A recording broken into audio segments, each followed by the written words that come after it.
Thank you.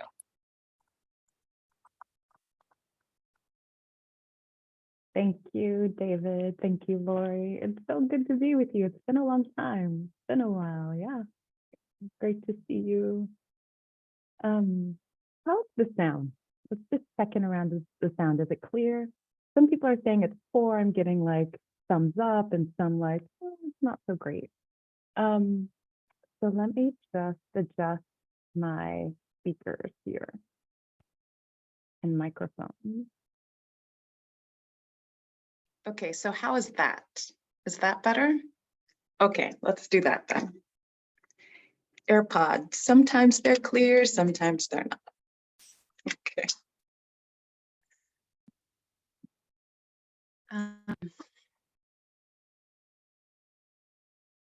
So we've been working with the Brahma Viharas all year long, and I love that that we've dedicated so much time to each of the Brahma Viharas, because they really are worth our care and our attention.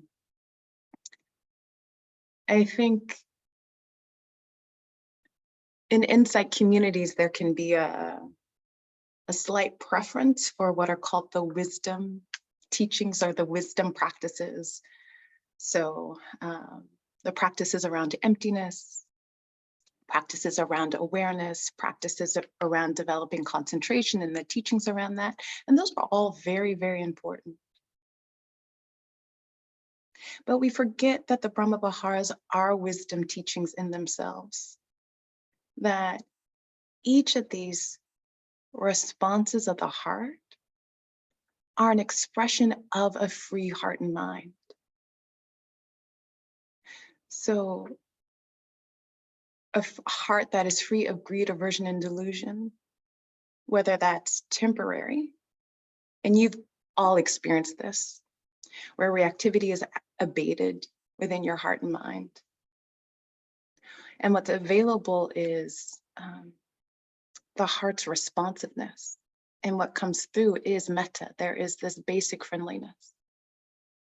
When that metta touches suffering or pain or difficulty, or just the dukkha nature in terms of impermanence, what comes through is the heart's compassionate response, wanting to bear witness to that which is painful, or if we have the capacity to actually soothe and alleviate difficulty and pain. And when that friendliness of the heart meets someone's good fortune or beauty, it celebrates that. Yeah? There's wisdom in that. There's the wisdom of the free heart just responding to life. And now we come to equanimity, which is totally intimate with all of life, right? It's connected to, it's intimate with, it knows the dukkha nature of life. It knows the joys of life. It knows the gain and the loss, the sorrow and the joy.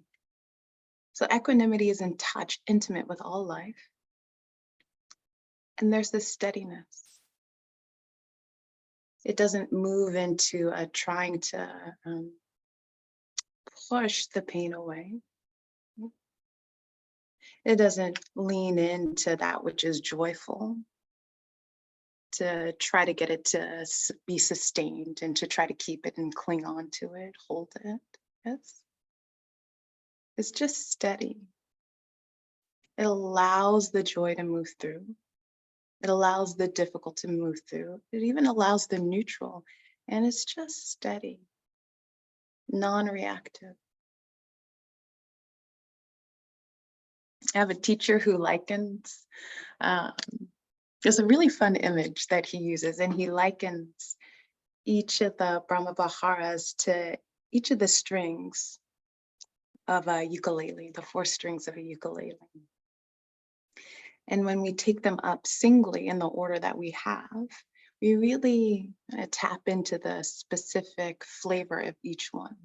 So metta, this basic friendliness, this basic warmth, basic human warmth, compassion, alleviating suffering where we can, Mudita celebrating good fortune and beauty. And then this equanimity, the balance amidst the ups and downs of life. And perhaps you can hear the relationality in it. Perhaps you can even feel or intuit the pleasant tone, the soothing tone within each of the Brahma Viharas. In order to tune a ukulele in a holistic way, the strings need to be tuned to each other.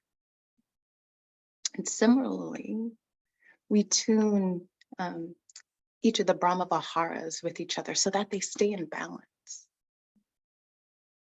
The equanimity without compassion ceases to be equanimity. It becomes cool and distant, not in touch with life.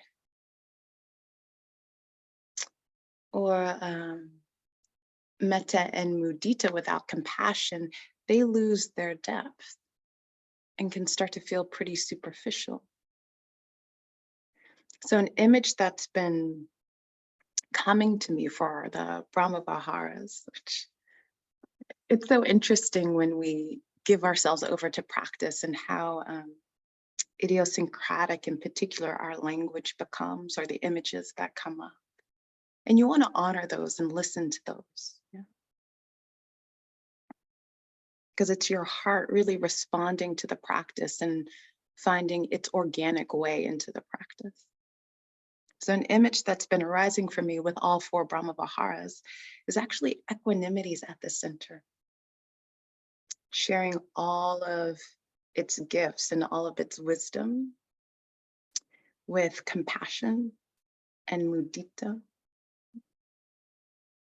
so that the wisdom of equanimity as it moves into compassion supports compassion in not collapsing into overwhelm or despair or fatigue. And then equanimity, as it shares its gifts with mudita, it keeps it from flying into exuberance. There's a way that we can get enticed, overly fascinated with the pleasant Vedana of mudita, and we start to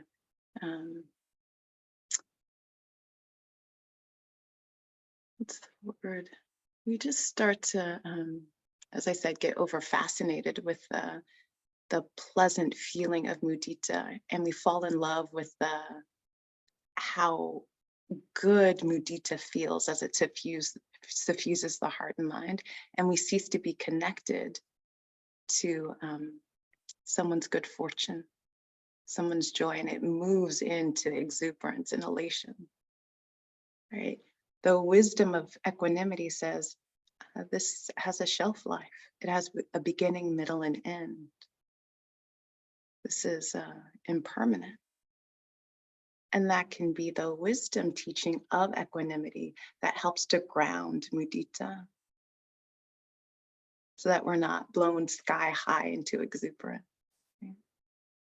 So the image, equanimity at the center, sharing its gifts of balancing compassion and equanimity, or compassion and mudita.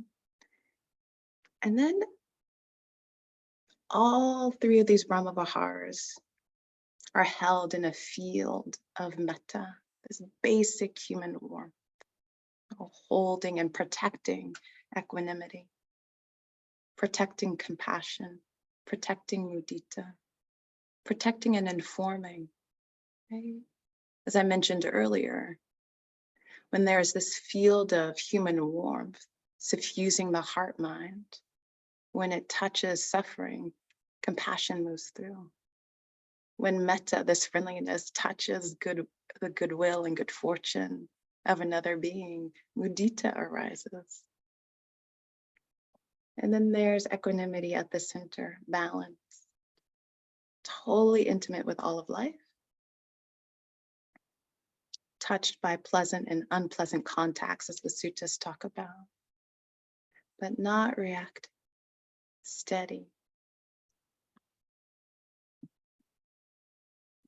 So just some more reflections on equanimity. So the equanimity, there are two words in Pali that are used to flesh out two of the heart responses of equanimity. So one is upekkha, which has connotations of looking over. This wise perspective that comes from having an aerial view of a situation. And this aerial view helps us to see how things have come to be, right? So a recurrent theme in the suttas is one who sees dependent arising sees the Dhamma, one who sees the Dhamma sees dependent arising. So dependent arising, expressed in very simple terms, simply says when this is, this comes to be. When this arises, this arises. When this is not, that is not. When this ceases, that ceases. So the scholar Bhikkhu Bodhi describes dependent arising as the principle that whatever comes into existence does so in dependence on condition.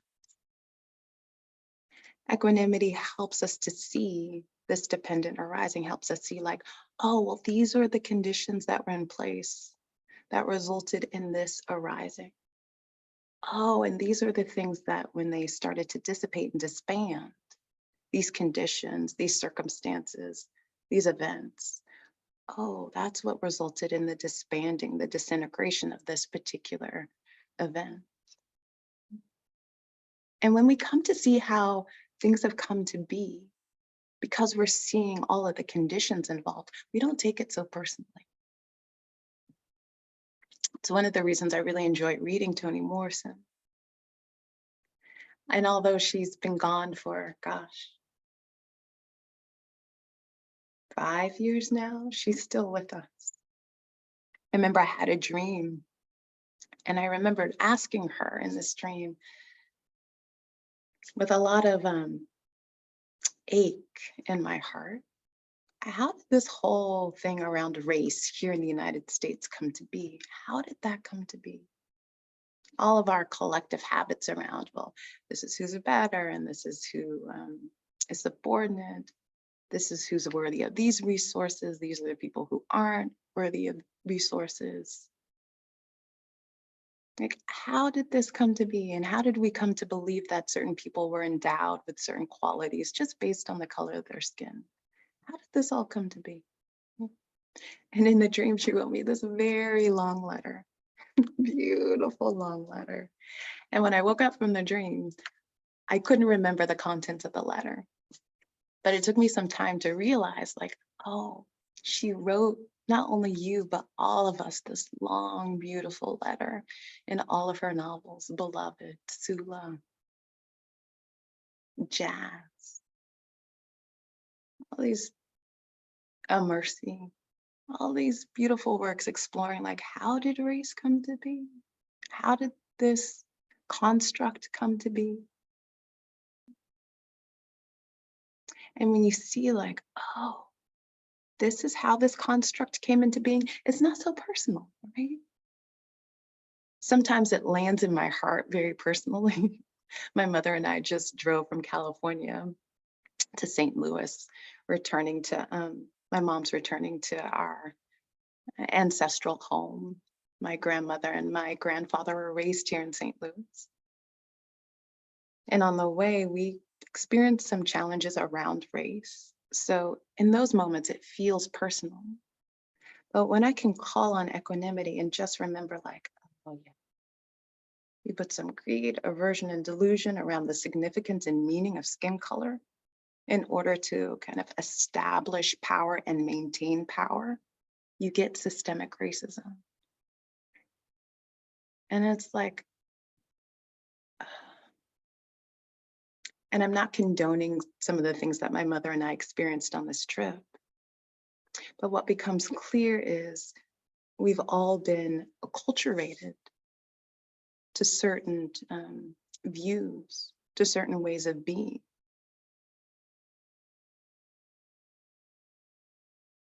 And although we're responsible for the views that we carry and how they shape the way we treat each other, the things we say to each other, the actions we take. It's a recognition that it couldn't have been any other way given the conditions here in the United States. So what comes in, what gets ushered in from this understanding of having the perspective that comes from having an aerial perspective. Oh, this is how things have come to be. Yeah. What gets ushered in is this other aspect of equanimity. It's called Tatra Maja Tata. Tatra Maja Tata. It's a mouthful, but it simply means standing in the middle of this, standing in the middle of things. And what is that which we're standing in the middle of? It's our lives. It's the 8 worldly winds blowing through. It's the gain and the loss. It's the joy and the sorrow. It's the praise and the blame. It's the collective positive regard and the collective disregard. Sometimes it's called a fame and disrepute, but I like to think of it, oh, it's a group favoring you or falling out of disfavor with a large setting.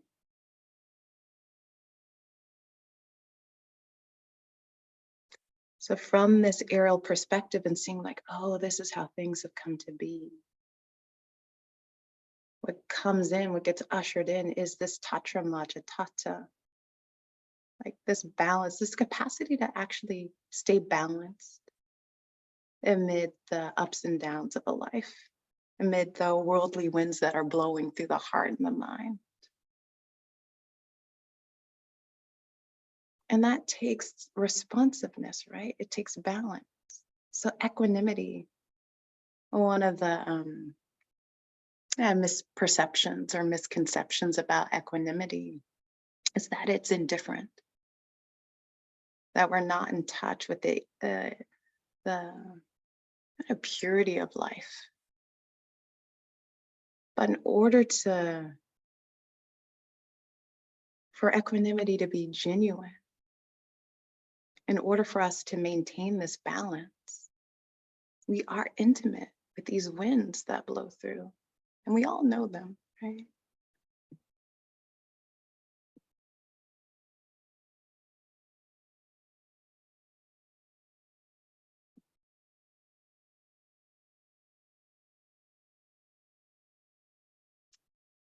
This last piece around balance with the joys and sorrows of life that blow through the heart and mind, blow through our lives, blow through the minds and lives of people that we really care about. This peace that's possible, again, can sound like we're indifferent, but we're not. I think there's a belief that when we encounter the difficult, that if we don't react, that somehow we're indifferent, that we're not connected, and that we don't care, right? That if we look on the Ukraine and look on the state of politics in the world right now, and the divisiveness, and that if we're not upset, it means that we don't care. That somehow outrage should be commiserate with our depth of care. But that's not true. When equanimity is present, we still care. Equanimity is filled with metta. It's filled with compassion. It's filled with mudita. But the care is informed by wisdom, a wisdom of equanimity that sees, if I add my outrage to this situation, it's just gonna inflame and confuse an already heart-wrenching situation.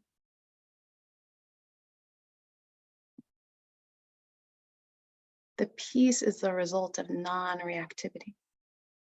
And when the heart mind is clear of reactivity, we can take action that actually doesn't, as I said, inflame an already challenging situation.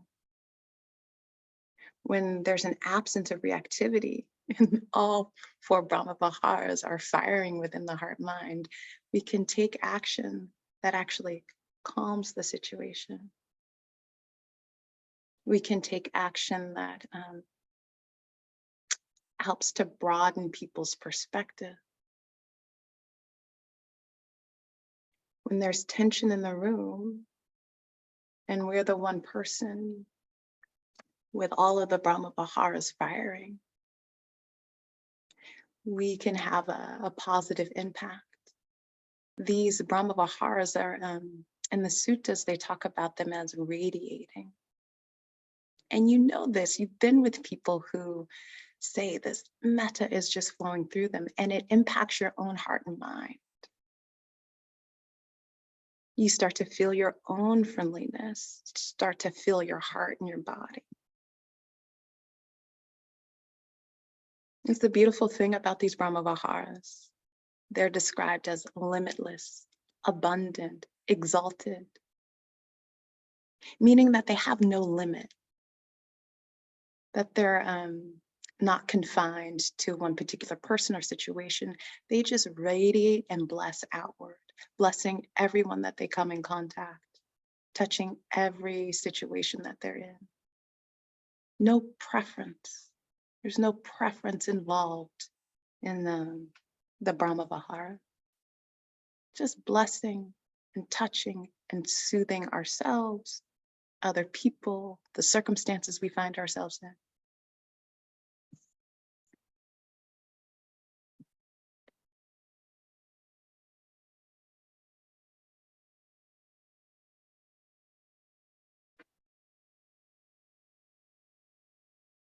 So feel free to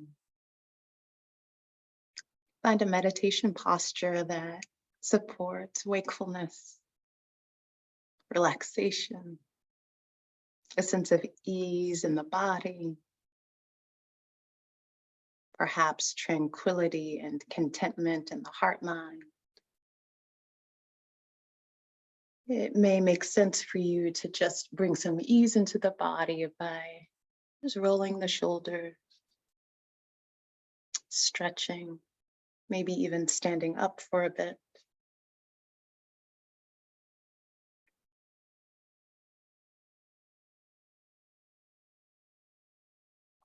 Doing whatever you need to do to bring in this ease, rest, relaxation, and also curiosity, interest.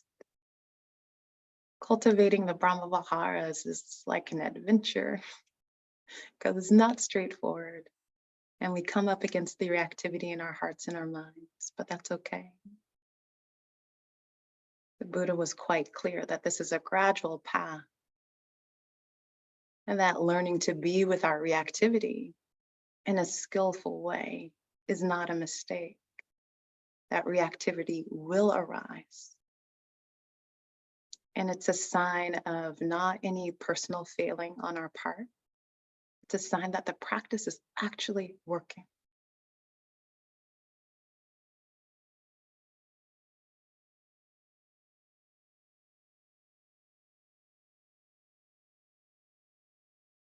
So closing the eyes, or if you like to practice with the eyes open, just allow your gaze to be soft.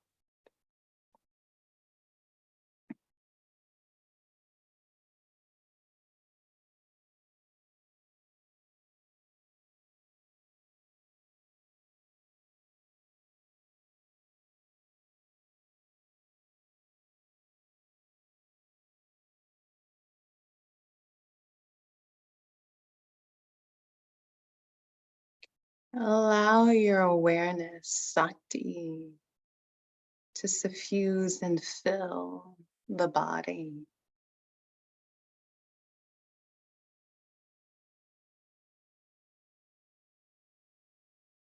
And just meeting the body as it is.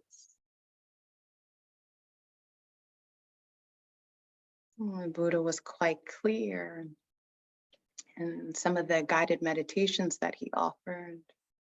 At first, we just want to meet the body as it is, connecting with any tension or holding. any areas of ease, freedom in the body.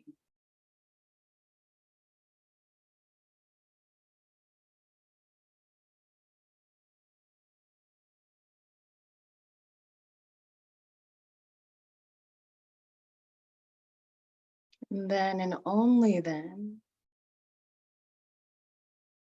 do we encourage the body to let go of any holding. Let go of any tension in the forehead.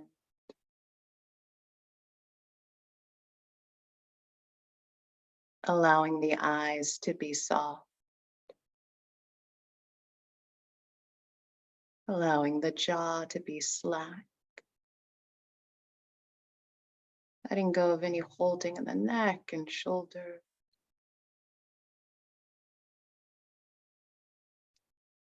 Inviting the chest and belly to be soft.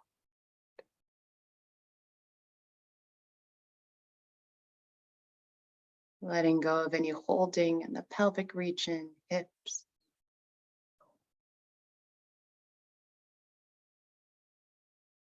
Allowing the legs to just rest. Letting go of any holding, tension.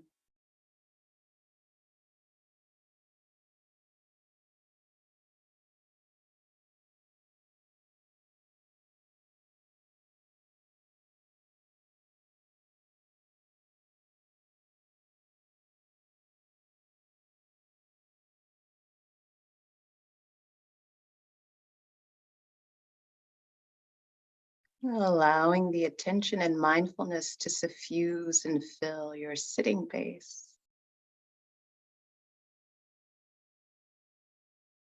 The belly, hips and pelvic region. The upper and lower legs. Ankles, feet and toes.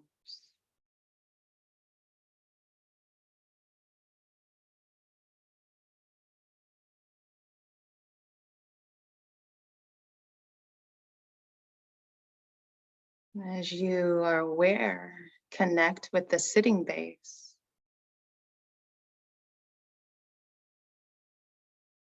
Allow mindfulness to know the heaviness, weight, sense of stability.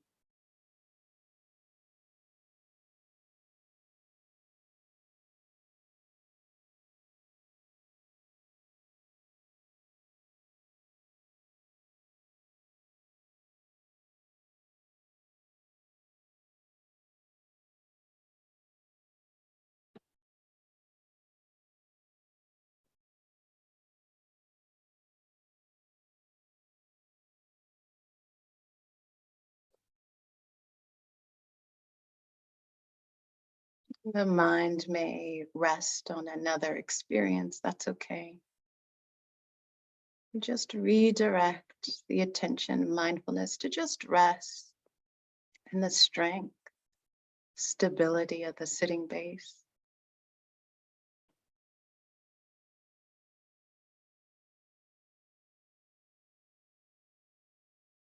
If you're sitting in a chair or sitting on a zabuton, a cushion,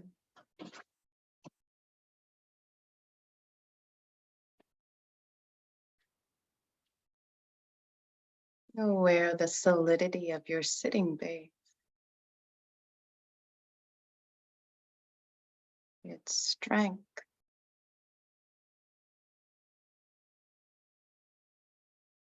The strength of your sitting base connected, held to the earth.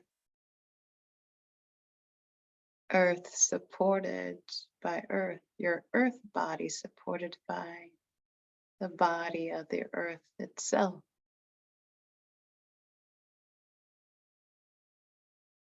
If you're standing,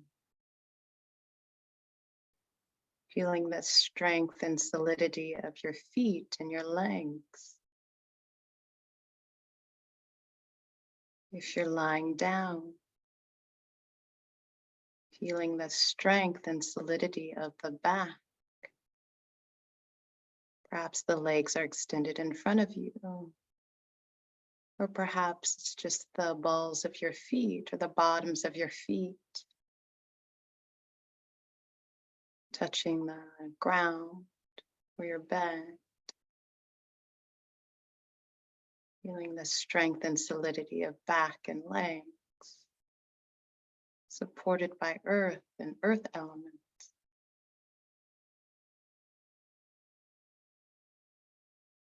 Steady like a mountain.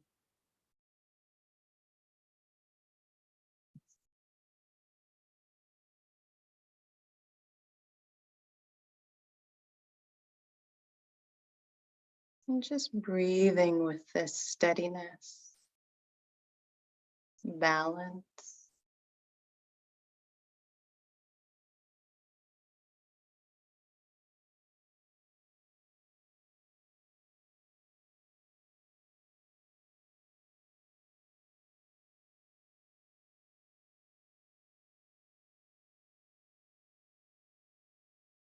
You may notice that attuning to the strength and solidity of your sitting base has an impact on your heart mind.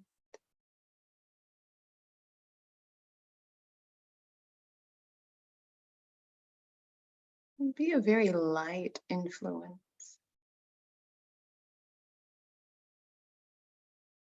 Doesn't need to be major. Maybe there's a sense of ease, contentment,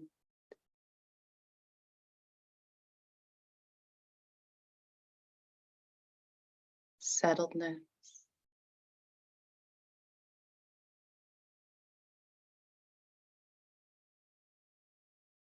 Heart, mind, and body resonating with each other, steady, balanced.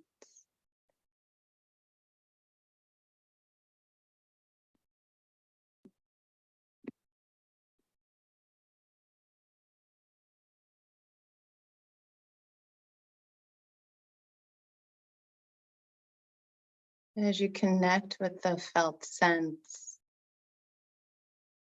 of this steadiness and balance, your sitting base and the body, perhaps even in the heart mind, just dropping in this phrase if it feels organic. May my heart be wide enough to hold the joys and sorrows of life without being broken by them.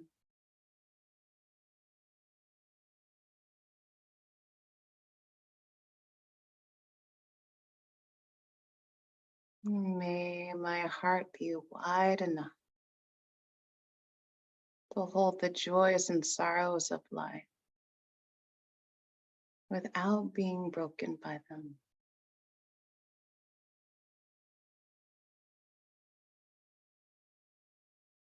And just breathing with that wish for yourself while tuning into the strength and solidity of your sitting base and body.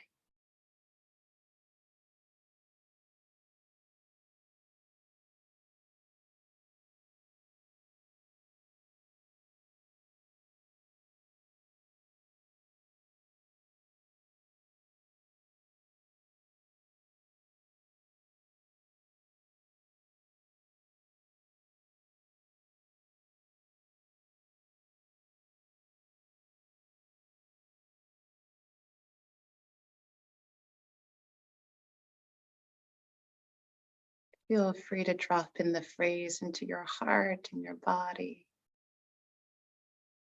May I know harmony and balance, come what may. May I know harmony and balance, come what may. Mm, mm, mm.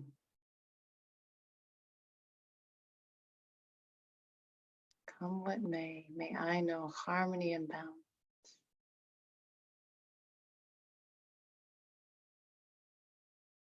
Just breathing with this wish.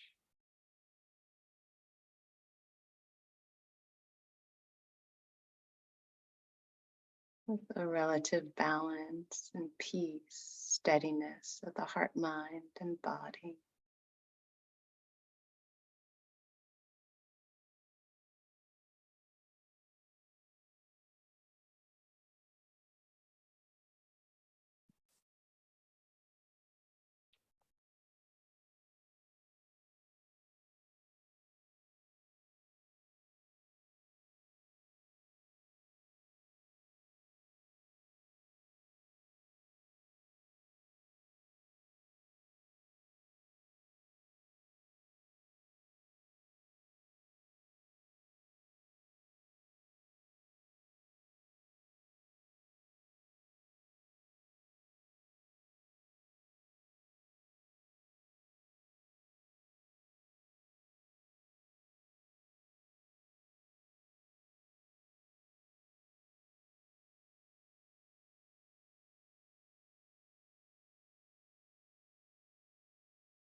If you're experiencing, the body's experiencing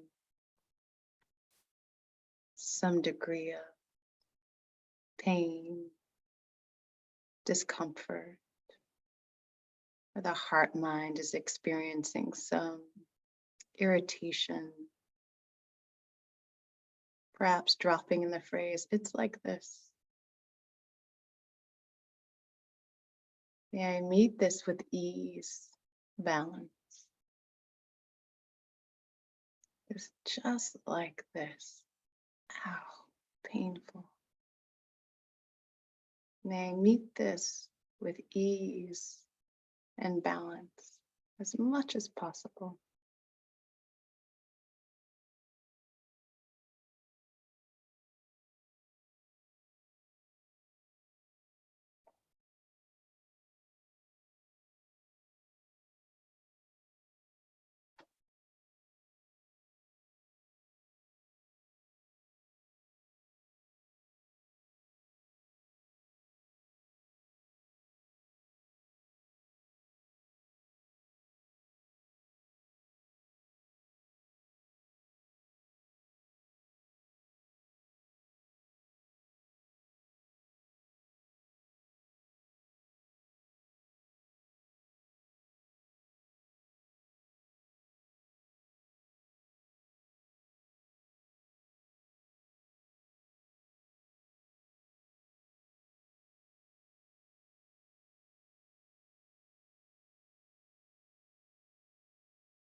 If you'd like to let go of the phrases, you can just rest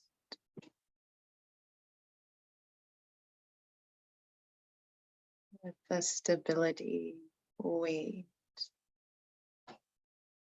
body, especially the sitting base.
My dear friend,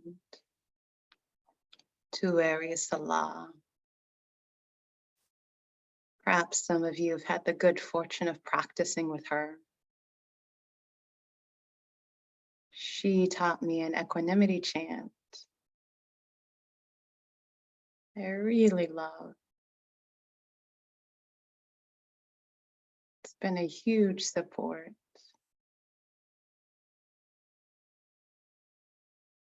Actually, she made up the words.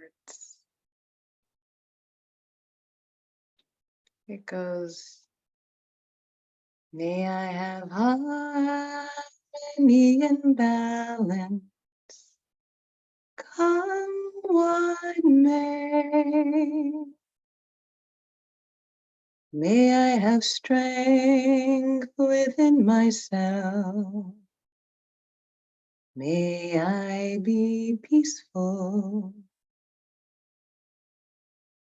May I have harmony and balance, come what may.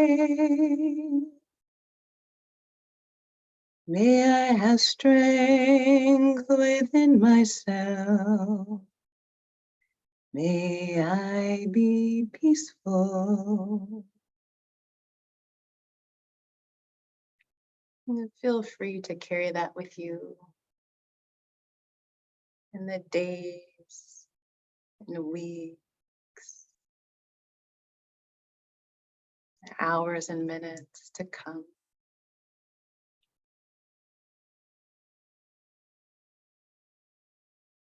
May we all be safe and protected from inner and outer harm. May we be happy and peaceful. May we know health and vitality.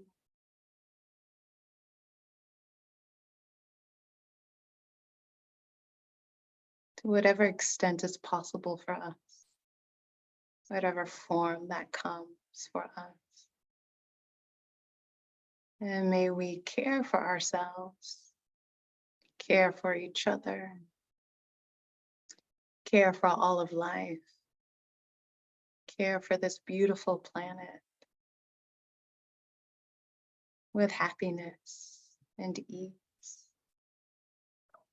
May all beings everywhere be safe and protected.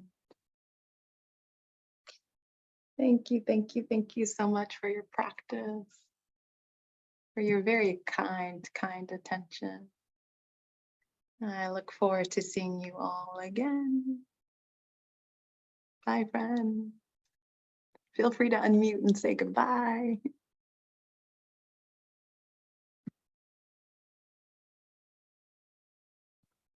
Goodbye, goodbye. See you, see you. Thank you. Thank you. God bless you. Thank you. Thank you. Thank you. Thank you so much Thank for you. this beautiful teaching. Thank you so much. Thank you. Thank you. Thanks, Sue. Thank you, Tom. Thank you. It was powerful, Dawn. Very grateful.